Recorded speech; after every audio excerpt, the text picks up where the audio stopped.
How do you pronounce this phrase?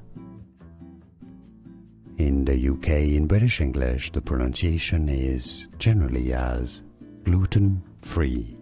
Gluten-free, stress on the first syllable of gluten. Gluten-free. Now in American English, it's generally pronounced as gluten-free. Gluten-free. How do you pronounce this phrase? In the UK, in British English, the pronunciation is generally as gluten-free. Gluten-free, stress on the first syllable of gluten.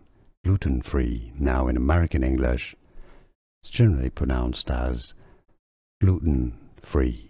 Gluten-free. Here are more videos on how to pronounce more confusing words and names too many mispronounced. Like this video if you found it useful. I appreciate your support. I'll see you soon and thanks for watching.